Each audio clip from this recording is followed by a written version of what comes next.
Hold on tight. LT. Jen Scott Winter of the UN Command just issued a stark warning about the Korean DMZ, saying any changes to the current system could be disastrous. He's raising concerns about a deepening military alliance between North Korea and Russia and stressing the importance of a multilateral response to any aggression. Plus, he shared a surprising personal story about meeting a Korean war hero. We'll have the full interview details coming up. Never run out of battery again with the INIU portable charger, the slimmest 10,000 mAh power bank that keeps your devices charged on the go. Stay powered up wherever you go. Click the link in the video description to shop now on Amazon. And the story doesn't stop there.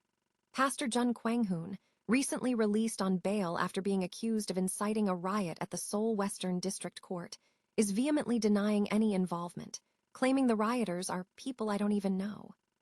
He's back on the rally circuit, making bold claims and demanding compensation. We'll break down his full statement and the latest legal developments.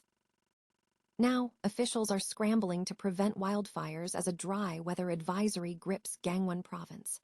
The Korea Forest Service and the Ministry of the Interior and Safety have launched a major prevention campaign, inspecting firefighting helicopters and urging hikers to be extra cautious. We'll have the details on the new alert level and the specific rules you need to know before heading into the mountains. Finally, South Korea's police force is facing a leadership crisis. Despite completing long-delayed personnel reshuffles, the position of National Police Agency Commissioner General remains vacant after 16 months, creating organizational fatigue and raising serious questions about stability. We'll explore the leading candidates and the political factors delaying the appointment. Don't miss these critical updates. Hit that subscribe button, ring the bell, and stay with us for the full story.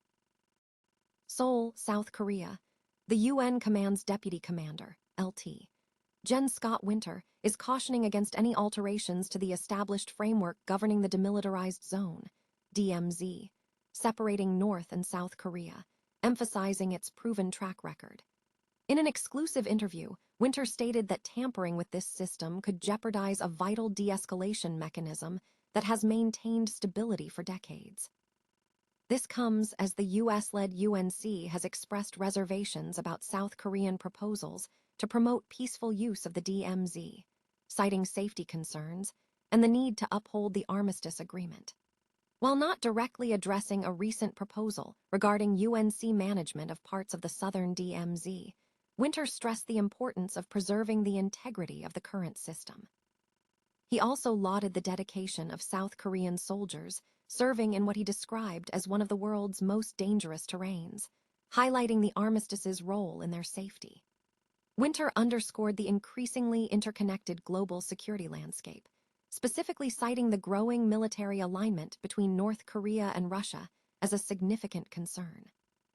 He emphasized the value of a multilateral approach, noting the UNC's unique ability to foster collaboration among like-minded nations.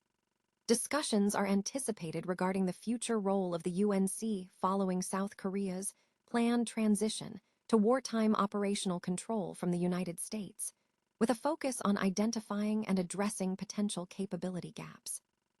Winter reaffirmed that multilateralism will remain a crucial element of deterrence, ensuring a unified response to any aggression. Reflecting on his experiences in South Korea, Winter shared a poignant memory of encountering Korean war hero Gen Paik Sun-yup while reading his memoir. He expressed his desire to facilitate greater cultural exchange and learning opportunities for member states, and highlighted a recent gathering of Commonwealth Army chiefs in South Korea to commemorate the contributions of Commonwealth troops during the Korean War, a pivotal battle that secured vital defense positions. Winter concluded by stating that the Korean War, though sometimes overlooked, remains a source of inspiration and a testament to the resilience of the Korean people. Pastor Jun Kwang-hoon, recently released on bail after being detained and indicted in connection with a violent riot at the Seoul Western District Court, has vehemently denied any knowledge of the individuals involved. Speaking at a rally in Gangwon earlier today, Pastor Jun, of Sarang Jail Church, described the rioters as people I don't even know. He also highlighted previous legal victories, claiming full exoneration and compensation from the Ministry of Justice in past detentions, and expressing confidence in a similar outcome from his current trial. During the rally, Pastor Jun asserted his central role in Gangwon gatherings and delivered a controversial message regarding peaceful unification and the understanding of constitutional principles. Bail conditions, imposed by the court, restrict contact with 7 individuals linked to the case, acknowledging his need for regular medical treatment and minimizing flight risk. This marks Pastor Jun's second public appearance since securing bail on the 7th, signaling a resumption of his public activities. Authorities are ramping up wildfire prevention efforts in South Korea as dry conditions persist. The Ministry of the Interior and Safety and the Korea Forest Service have launched a joint campaign in Gangwon province, specifically Pyeongchang and Gangneung, areas currently under a dry weather advisory. Officials, including Korea Forest Service Minister Park Yoon-sik and Disaster and Safety Management Headquarters Head Kim Kwang-hoon, conducted on-site inspections, including a review of firefighting helicopter operations. The national crisis alert level for wildfires was elevated to alert earlier this week for Gangwon province and several regions in North Gyeongsang province, triggering enhanced preventative and response measures. A key focus of the campaign is educating hikers about wildfire risks, with officials distributing prevention materials and emphasizing rules like a ban on ignition, devices, smoking, and activities that could spark a fire. Residents are also being briefed on evacuation procedures. The inspection also included a visit to the KFS Gangneung Forest Aviation Management Office, where officials assess the readiness of firefighting helicopters, a critical tool for initial wildfire suppression. Minister Park stressed the danger of even small sparks during dry and windy conditions, urging hikers to adhere strictly to prevention guidelines. Despite the spring wildfire prevention period nearing its end, officials warn the risk remains high due to ongoing hot and dry weather, and the government remains vigilant in its wildfire response.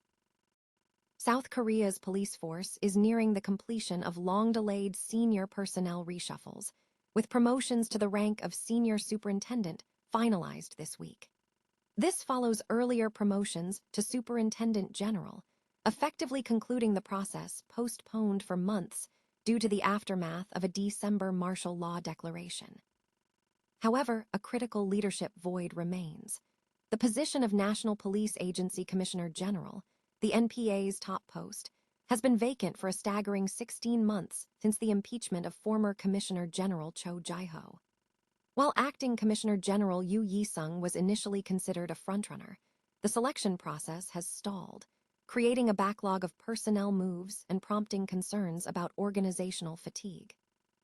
Analysts attribute the government's hesitation to a complex interplay of political timelines and institutional factors, suggesting an appointment likely after June's local elections, but before October's abolition of the prosecutor's office. Key contenders for the role include Yoo Yi-sung, National Office of Investigation Chief Park Sung-ju, and Seoul Metropolitan Police Agency Commissioner Park Jeong-bo. The process is further complicated by a pending amendment to the Police Officials Act, which would eliminate retirement age restrictions for top police officials, currently stalled in committee. Some speculate a continued reliance on acting leadership, while further personnel adjustments broaden the candidate pool. The prolonged vacancy has coincided with recent controversies, including information leaks and investigative shortcomings, intensifying calls for a swift appointment to stabilize the organization and address growing demands for expanded police investigative authority.